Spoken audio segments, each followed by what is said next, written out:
Good morning. Let's get going.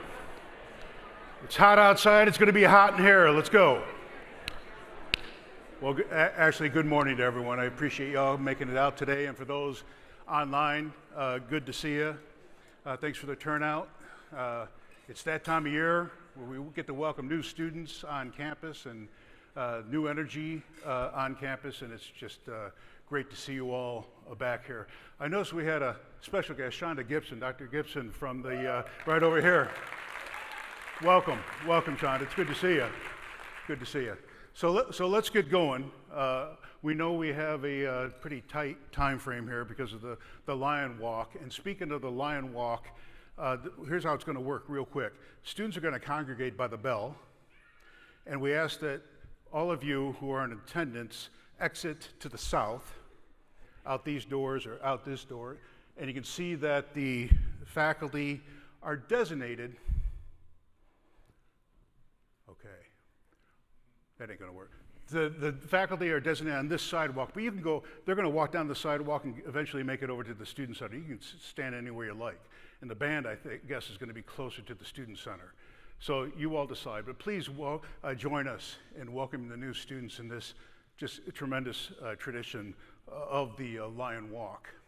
So new faces, new positions. First one out of the block, little Oliver Rudin.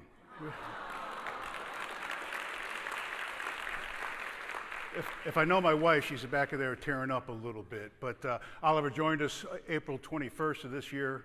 Mom and dad are healthy. Baby's healthy. Baby's probably a little too healthy, but he's progressing nicely, and he's just a good little guy. So we're excited about that. We have a new chancellor, Glenn Hager. Used to be the comptroller.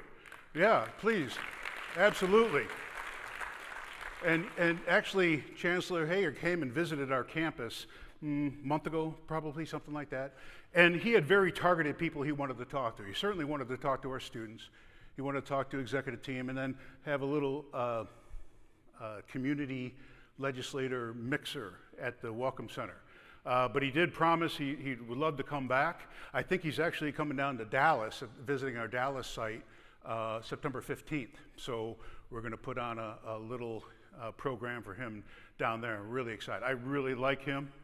My first interaction was with him. He left a message on my phone saying, "Hey, Mark, it's Glenn Hager. Good to maybe meet you.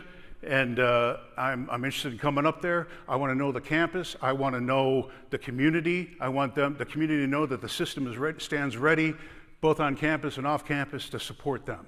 So, and I really do believe, a very sincere guy, that's the way it's going to work. So a breath of just fresh air coming from the system. We have some other faces across the university. We have appointed the new Vice President for Student Affairs and interim VP for Enrollment Management, Judy Sackfield. Yes. Yeah.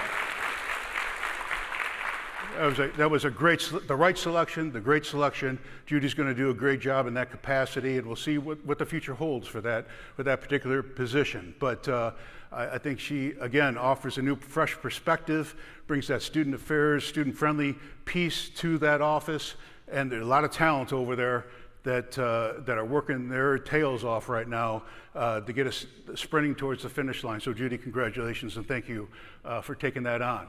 Dr. Ryan Irk, he is, Assistant Vice Provost for Student Success.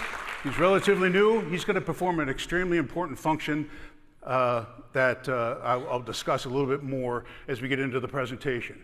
Dr. Shri Beldona, he's now serving and came on board as our Chief Academic Officer of the Dallas site. Okay, we have Abby, welcome Shri.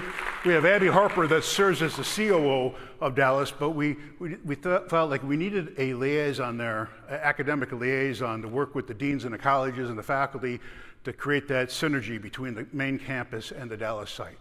And we have someone else that has agreed to step up in the same capacity, Dr. Yasmina Tink, who is going to be the Chief Academic Officer for all the other DFW sites. Yep. So thank you, Yasmin. I don't know if you're back in the country yet, but thank you for your service here. Stefania Olivius, I always blow. Olivis is our student body president for another year. We're really excited. Yes. Save that, because I want to introduce the executive team of the SGA. Besides Estefania, we have Alexis Washington and Anita Solis. Can you stand up, please, and can you please turn around and just wave to the crowd?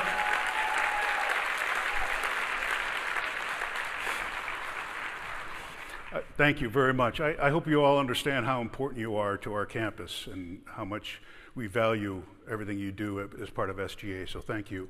And please extend our thanks to the rest of the senators and SGA.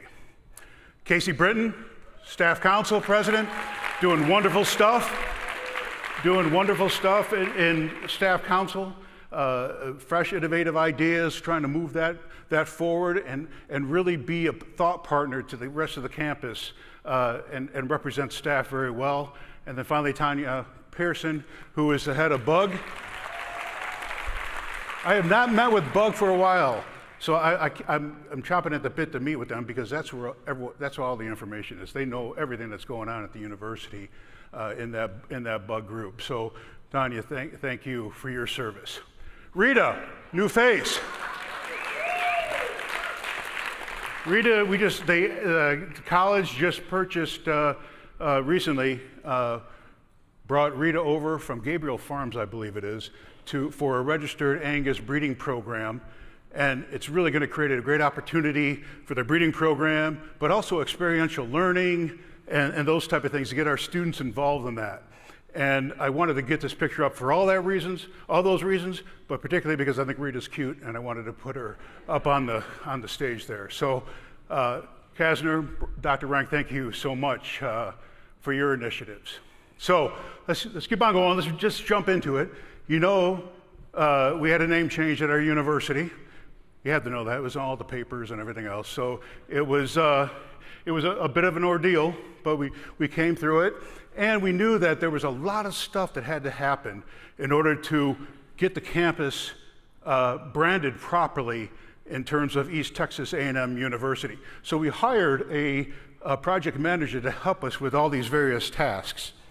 And we're almost done, but as of August 25, you see that we completed 477 tasks across the entire university, and that represents about 83% of the tasks that we feel are complete right now. We still have a little bit more work to do, but I think overall, Naveed Khan is a person that joined us as a project manager to move that along and keep everyone on schedule and make it a success. I think it's been so far. And it was complicated. You don't need to know all this data. I just wanted to let you know that every week we received briefings from Naveed to tell us what the status is, what we're doing. We had a lot of digital assets out there that had to be converted. We had a lot of physical signs that had to be converted. And again, he kept us on task. When you take a look at the investment that we made, we're estimating, after all is said and done, we finish up these remaining 17% tasks, the price tag is going to be approximately around $801,000, okay? A far cry from the multi-millions and tens of millions of dollars that the experts on social media claimed this was going to take, okay? We ran a very efficient operation. And the interesting thing is here, and I need to acknowledge the system one more time, because the system came up with $500,000 of this $801,000. That helped us out tremendously. And these are some things that had to be done anyway, you know, bleach signs from the sun and so forth, but it really set the course, and I think it actually, at the end of the day, beautified the campus a bit with all these changes and signage and so forth that came out from this exercise. So if we, now that we do have a name, as I mentioned in the last assembly, we're going to be sticklers on sticking to the brand, okay? We're going to stick to the brand. Marcom has a set of branding JPEGs, or whatever you may want to call them, that are to be used, okay? And we're going to call you out if they're not used. Just please expect that. So please, we ask that you do indeed stick to the brand. We also have branding guidelines for emails. And I kind of got a little shove from OGC, General Counsel, on this, saying, remember, system policy, if you're using a university computer, we have branding guidelines on your email, okay, on your email account. Please review this document online. Please adhere to the document and to the requirements set out in that document. It's important. So when you think about the history of higher ed and the annals of higher ed, you think about what are the main pillars of higher ed? Teaching, research, service, and there's one more. It's a little bit embarrassing. Oh yeah, parking. That's the fourth pillar of higher ed. I almost lost it there for a second. We are going to have, as you already know, we're going to have a rate increase in our parking, full-time parking passes for the entire school year. That's needed for a number of reasons: security, maintenance, deferred maintenance of the parking lots, camera systems, everything that goes along with securing our campus is to be as safe as we possibly can make it. I'm going to spare you the details of, oh, this is really cheap compared to other schools. We know it is, but we're doing the best we can to hold down the prices and still provide a service to the community. So what I kind of like about this plan is the flexibility in the plan. Okay? It says here that new this year, semester permits are available, so you don't have to spend the entire $120 or $150. Monthly permits and day passes are available, and day passes have been reduced to $3 per day. I think with like a lottery scratch off of the parking pass that you hang on the review mirror. So I appreciate your patience with us as we roll this out. And I will say, as a little bit of a carrot, maybe a little help, particularly to our students, we have identified lot 19 in southwest of campus as free parking for registered vehicles. Okay, so if you're a student that lives in phase 3 and you drive a car here, you can park it in that, register it, park it in that lot for free, and then go get the car and go home, whatever you want to do. But we wanted to make sure we had an out for people that simply could not do this and either not afford or whatever that is. Yeah, absolutely. And I'd like to thank Chief Vaughn and Sarah Baker. They took the lead on this, and I think it's just another way. Let's continue to talk and walk the walk on affordability and accessibility for our students, and this is one way that we can do that. Okay, export control.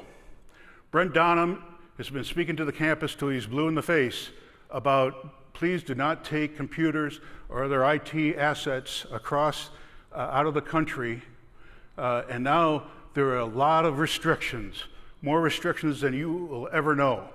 And I think if you take two messages home today, one is if you have any questions at all about taking computer assets across out of the country, check in with Brent Donham. He's going to kill me for saying that, but check in with Brent Donham. He's the answer guy on this. And number two, and with OGC and the system's blessing, there is going to be a first offense, where it may be if it happens, you're going to have to go through training, probably not eligible for merit. You may get a letter of reprimand. You may be dismissed. Second offense, dismissal. That's what it's come down to. The penalties for doing this, there's a heightened sensitivity at the federal and state level. Both the feds and the state have no patience for this at all. Okay?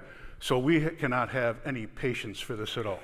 So please, you're going to see this coming out. It's part of our policies. There's more information in there, but I just wanted to let you know the fuse is going to be pretty short on that.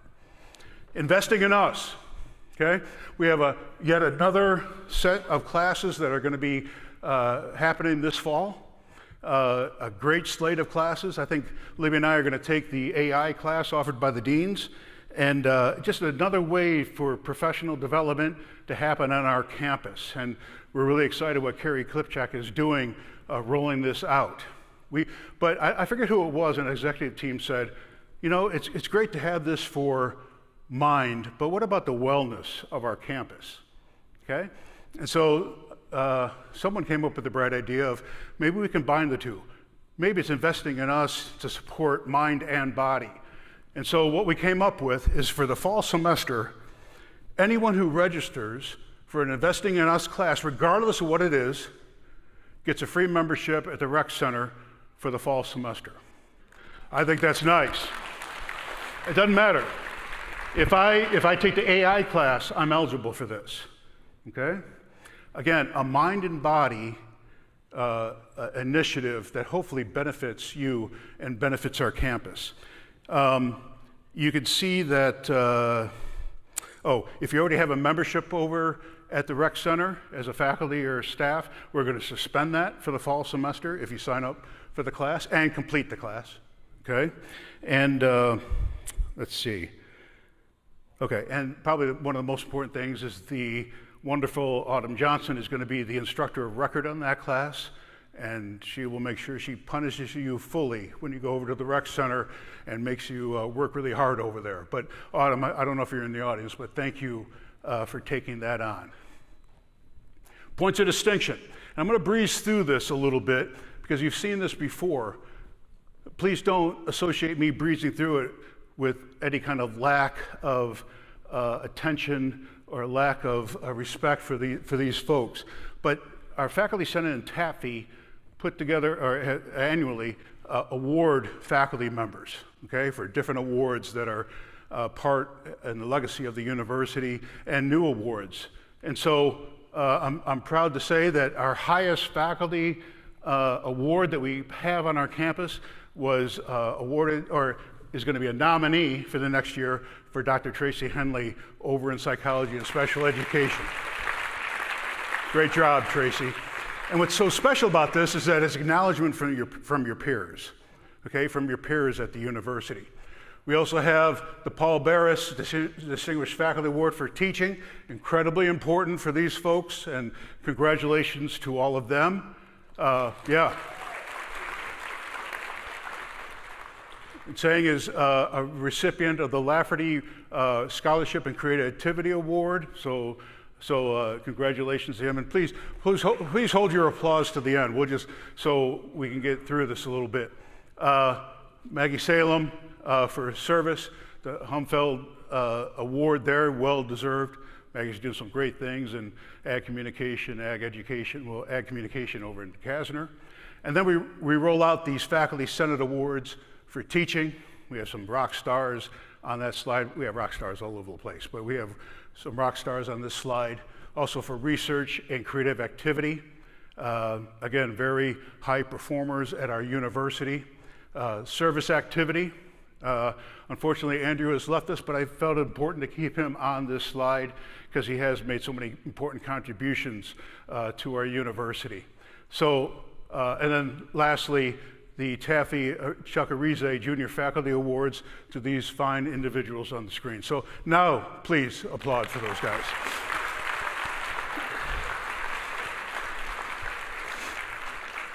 It's amazing, I just had this discussion, I forget with who, but you know, we focus so much on customer service and helping the students and so forth. At the end of the day, when a student or an alum comes back to me, they don't say, man, Mark, it was great, the parking helped me out so much, or whatever it is. It always comes down to faculty in the classroom that changed their life and trajectory. I really had this one instructor in the classroom that made me want to learn, that set me on my way. So faculty, thank you so much for what you do for our university. R2 designation. So we received R2 designation, I think it was in February. That's a big deal for our university. We lost, just before I got here, we lost our R2 designation because Carnegie, the awardee of that designation, changed the rules. It changed the criteria, how about that? And so we set the course, and you saw in our strategic plan that we set as a goal to get back to R2. And it only happens every 3 years. So we were not ready for the first 3 years of the cycle. We were ready for the second 3 years of the cycle. And so a lot of prestige. There's 139 schools in the nation that have this designation, and there's 180 or so in the R1 category. The state, the Board of Regents has identified as an initiative to work on how do we get schools to R1. What's the roadmap to R1? Do we need to make investments in those schools to get them to R1? And there's only a handful of schools that kind of fit that bill, right? Corpus, Kingsville, Tarleton, us, and believe it or not, we're only at about 7 million, I think, in research expenditures, but we are close in PhDs. In a very interesting way, the system is kind of telling us, you guys may be the closest of all of them. You just got to get research money in here. The other schools are still around 20, 30 PhD generation. Everyone needs to get to 70. We're at 64. So we're going to have Dr. Donham, our VP for research. He's going to make a presentation along with other VPRs to the board at this upcoming meeting.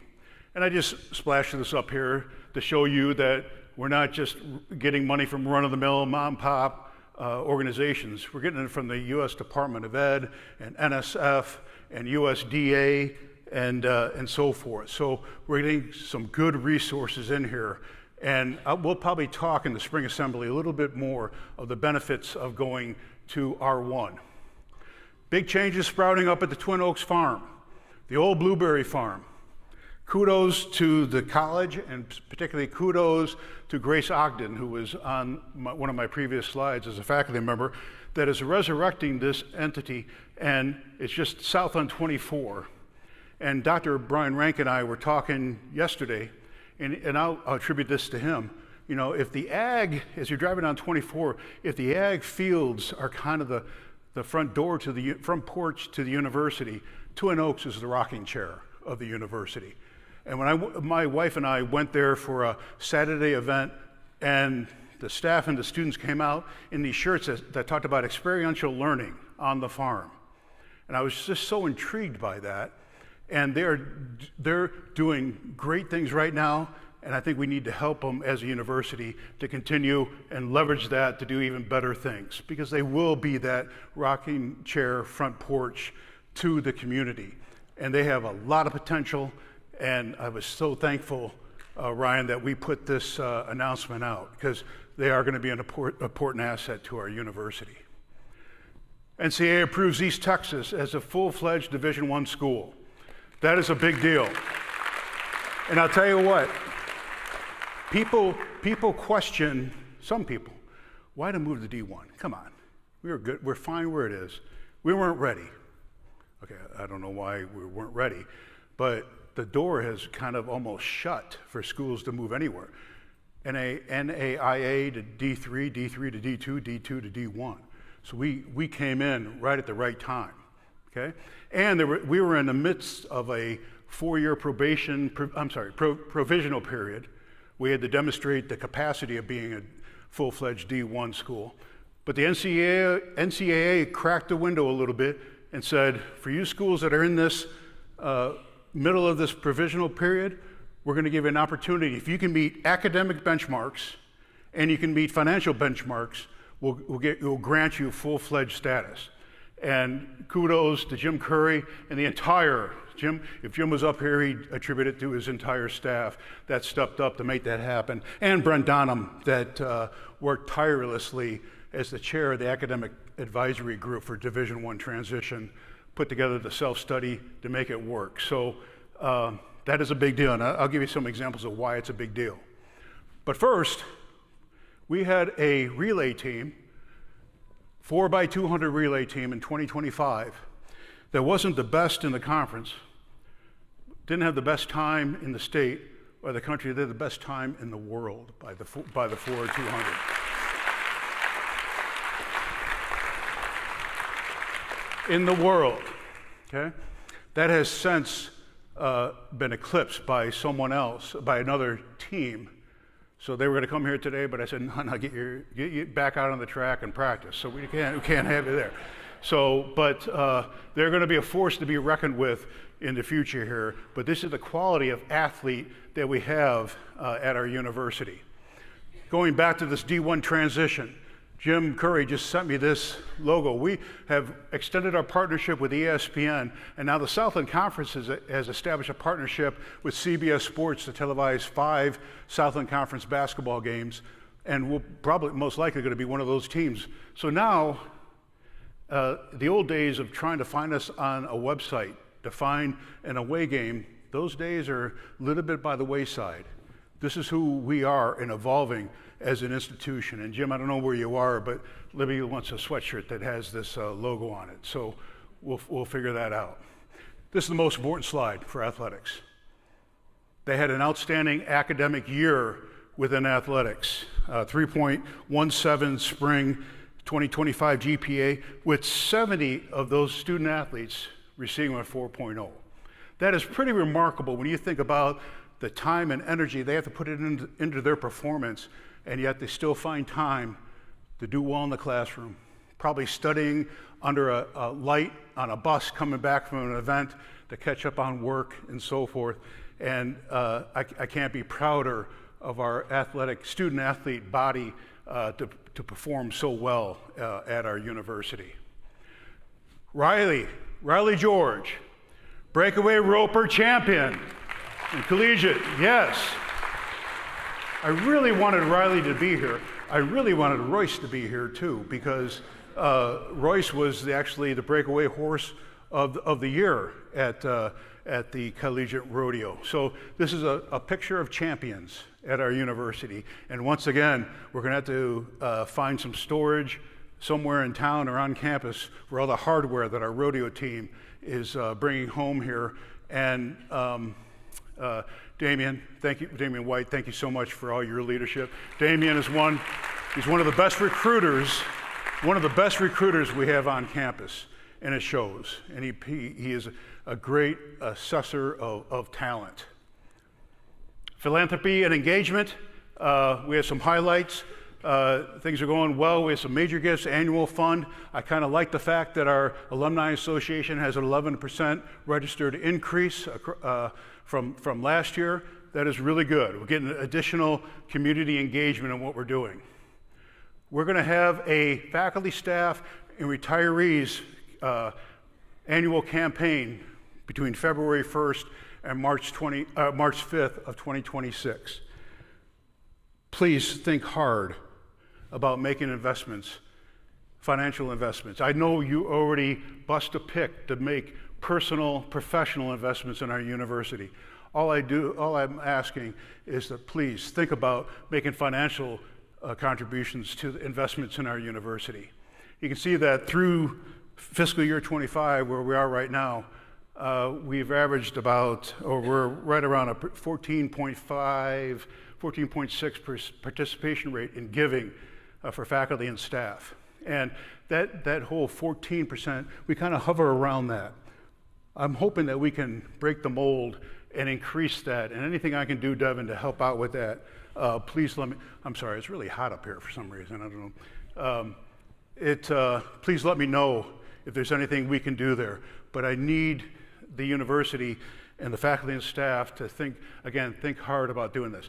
I'm going back because we're thinking about creating a giving staff and a giving faculty committee to help us with this effort and be an informational resource and a motivational resource for our campus.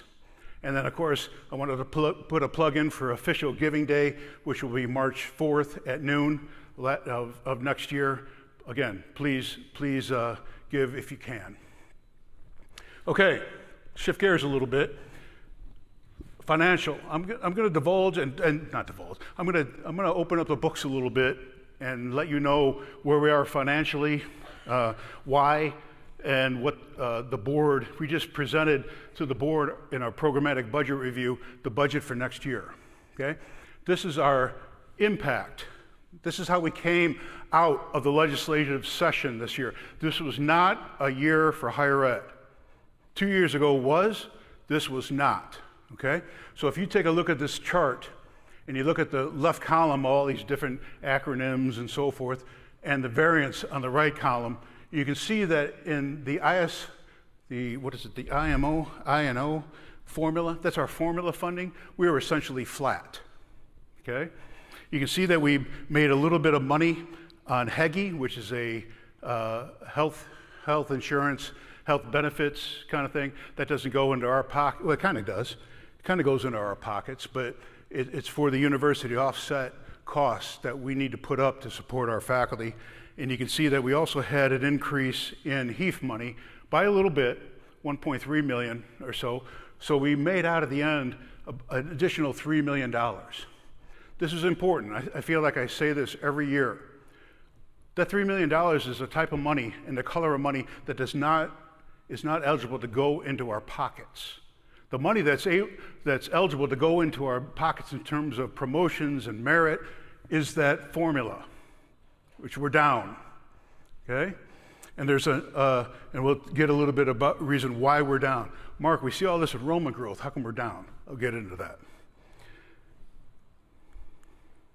So notes on the upcoming budget, and I can't believe I had TAMUC. That must be one of the 17% that was not part of our, geez, I know, bad.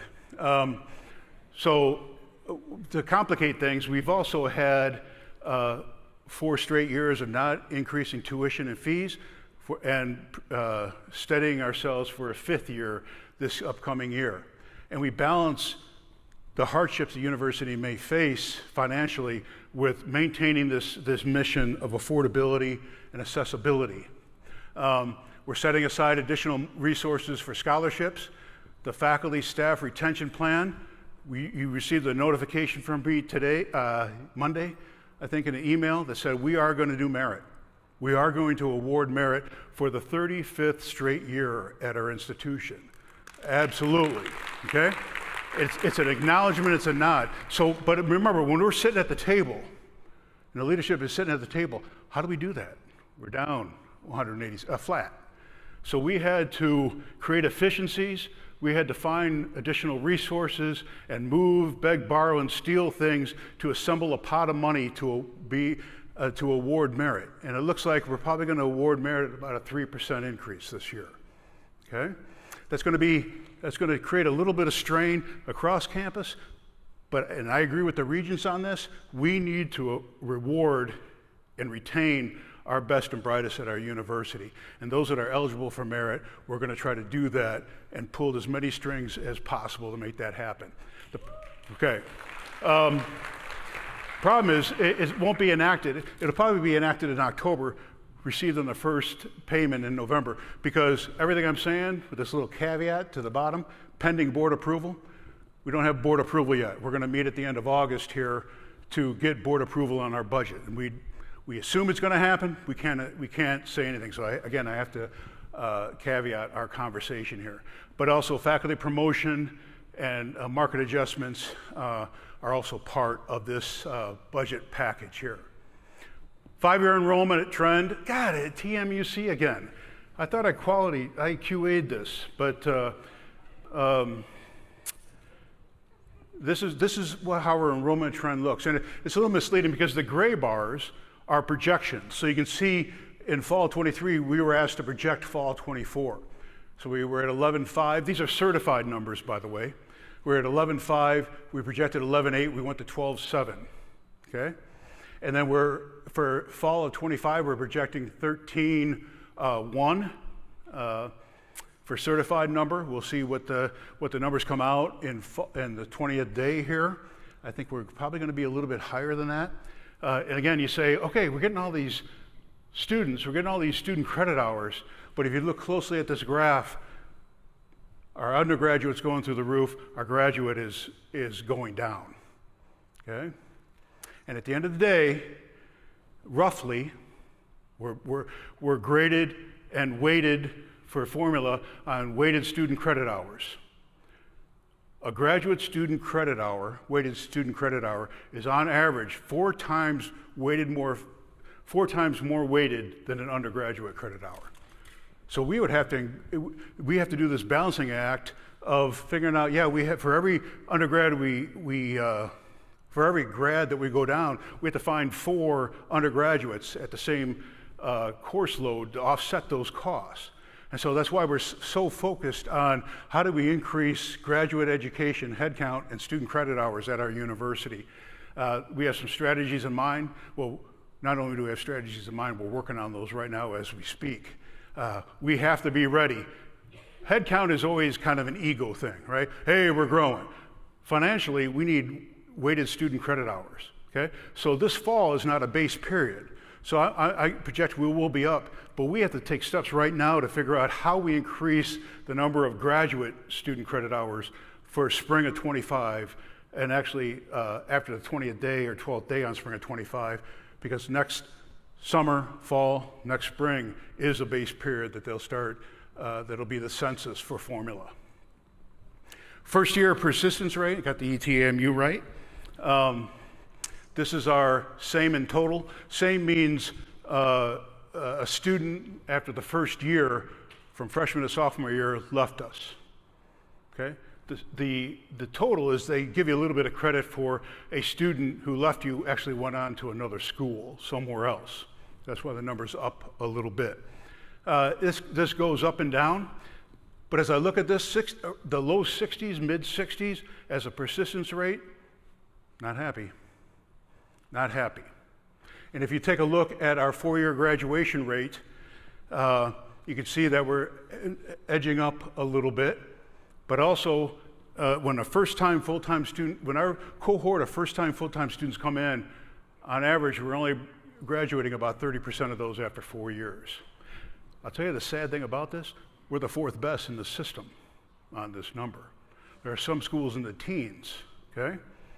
It's hard to believe. But these are metrics now that when we were presenting it at PBR, halfway through a talk, the head of CASA, the Academic Affairs Subcommittee for the Board of Regents, stopped and said, James, we're going to take on this persistence and 4-year graduation rate as part of CASA for the next year. So we have to stand ready. What are going to be the strategies? We always work on retention. Okay? We always do that. But I think we need a much more concerted effort. And thankfully, we have Dr. Ryan Irk, the Vice Provost for Student Success, that I've asked and to commission him to lead a task force that's going to take on this whole idea of what is student success and how do we begin to move forward and increase these different metrics that are out there that are measures of student success. So Dr. Herc, I know you're up for the challenge. We stand ready as a campus to help you out and assemble whatever team expertise you think we need to move this along. A lot of building going on campus, okay? This is not formula money. This is not money that comes out of, hey, instead of giving merit, let's put it towards the building. It's not like that at all. It's HEAF money, it's investment earnings, cash we may have on hand, but not permanent money that we can give and augment someone's salary permanently.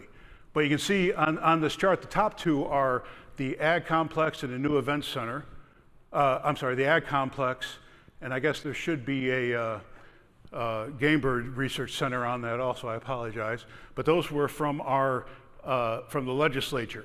You can see that we're building a new event center, Morris Recreation Center, student dining, and renovating Binion Hall to serve as another residence hall to help accommodate the growth we have, especially at the freshman, I guess at the upper divisional level, okay? And then at the end there, we're proposing a project to renovate the old Welcome Center to relocate our police UPD over there. So a lot of things happen, a lot of movement. We are trying to create, you see a lot of building going on south of CVS, and that's where the event center is going to go, and they already broke ground on that. You can see that the Buffalo Wild Wings is starting to take form, and we're going to try to create this little university district of retail and restaurants along with an event center that will house our court sports, but also house, hopefully, 365 days a year events that are brought to Commerce, graduations, concerts, whatever that may be, to boost the economic vitality of the region and create things for our students to do while they're here at the university. Okay, I'm getting close to wrapping up, believe it or not. But the regents always have kind of this issue du jour. And this year, and I'm guessing for the next couple of years, is deferred maintenance. Maintenance that you are putting off because you simply don't have the resources that knock it all out. Okay? This is a lot of gobbledygook on this graph, but you can see on the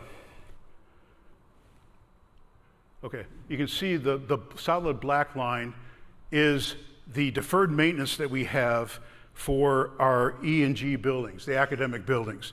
And the gold line is the line deferred maintenance we have for our non-E and G, so housing, auxiliaries, those type of things. And at the end of the day, when you look at FY24, you'll see that the E and G deferred maintenance is about 28 million, and the non-E and G is 16.8 million. That is a total deferred maintenance we have at our university, about $46 million worth of deferred maintenance that's out there. When you take a look at our campus, this was another slide that we used at PBR, they just some data, but the interesting thing is that blue box. We found out that through the coordinating board that 69% of the building spaces we have on our campus are more than 50 years old. Okay? That is a deferred maintenance nightmare for us. Okay? That's why our levels are relatively high. Actually, we look good compared to other schools. Other schools have hundreds of millions of dollars of deferred maintenance. But thanks to Tina and her shop that continue to chip away at this. But it's a little more complicated than that. Oh, here's a little breakout of what constitutes our about $45, $46 million worth of deferred maintenance at our institution. This is an interesting graph. I hope you can see some of it. If you take a look at the very left, that's the deferred maintenance backlog. That's, if you take the blue and the gold, that amounts to that $46 million. And what the board did is they said, you know what? We want you to prioritize. We want you to prioritize and make the blue life safety and make the gold, or designate the gold as kind of aesthetic, you know, a fresh coat of paint. Those type of things. But prioritize, tell us what your priorities are, and we work with a Gordian group that helps us do that. But our high priority items for deferred maintenance backlog is about $23 million, okay? Which means a little bit of, we have $1 to spend on deferred maintenance. It's got to knock out the life safety issues, HVAC and roofing and electrical, plumbing, and so forth. Okay? We may have to forego some of the things that make our campus look pretty in order to knock out life safety kind of issues. But to compound that a little bit, if you go to the next bar graph to the right of that, it says A, that is the preventative maintenance that's coming up. Okay? And that again also is prioritized. What that's saying in a quick Reader's Digest form is that if we do nothing for the next 3 years, we know that we're going to have an additional $16 million to add to the backlog. And so again, we strike this balance of, we have preventative maintenance over here, we have deferred maintenance over here, we have a combination of 16 plus $23 million that we have to deal with on a daily basis. And make note that none of this talks about emergencies. If our water main breaks, main water main breaks, it's not on here. We got to take care of that though. Okay? And the trick is, how do you knock out deferred maintenance, and how do you knock out as much preventative maintenance so it doesn't become deferred maintenance? Okay? And then you can see in the next 3 years after that, the number goes up and then it comes back down. So this deferred maintenance, you can see why. And again, we're one of the better schools here within the system, but it's still an issue that we deal with daily. Okay? So, you know, what do we do with extra money? And again, I just said moments ago that money has different colors to it and different uses to it, but there may be some crosstalk, but kind of restricted for salaries. But what do we do? Do we spend it on our students? Do we upgrade classroom and technologies spaces? Do we centralize our student services like we're doing at the library? Do we worry about compensating our faculty and staff for merit? Deferred maintenance like the board is interested in us doing? research infrastructure? Do we continue to build out the research infrastructure and invest in startup packages for faculty and staff? That's a daily exercise, which is, again, complicated by this $39 million worth of priority projects in preventative maintenance and deferred maintenance. So please know, when someone says, Mark, you just count money in your office? Just fund this thing. It's more complicated than that, okay? It's more complicated than that. And one of the questions we have to ask the regents is, what are your priorities? You just told us deferred maintenance is a priority, but then we're going to have a CASA meeting, the Academic Student Affairs meeting of the board, and I'm going to hear retention, scholarships, classroom experiences for our students. So we need some guidance from them, and we have to have some guidance internally to where we go as a university. Always ask this question at the end of our presentation. And let me go back to the whole budget thing. If you have any questions at all, you let us know. I kind of opened the books there for you and let you know where we are, where we've been, and where we need to go as an institution. And I'll be happy to talk to you. Tina and her team will be happy to talk to you, because we're going to be as transparent as we possibly can in that regard. We have challenges at our university. I know that each of you have challenges in everything that you do, but at the end of the day, you benefit our students. And I can't tell you how proud I am as an institution, that institution that oftentimes punches above its weight to figure out strategies to advance and make higher ed accessible and affordable and a rewarding experience and transform the lives of our students. And I gotta be honest with you, I would not like to be in the trenches with anyone but you all when we fight that fight. So on behalf of the entire university, we got a busy year ahead of us. We have a group of students that are waiting for us outside to have fun, and let's have fun. Let's show them how we have fun at East Texas A&M University. You are the heart and soul, all of you, of this university, and I thank you for everything you do. Go Lions. Thank you so much.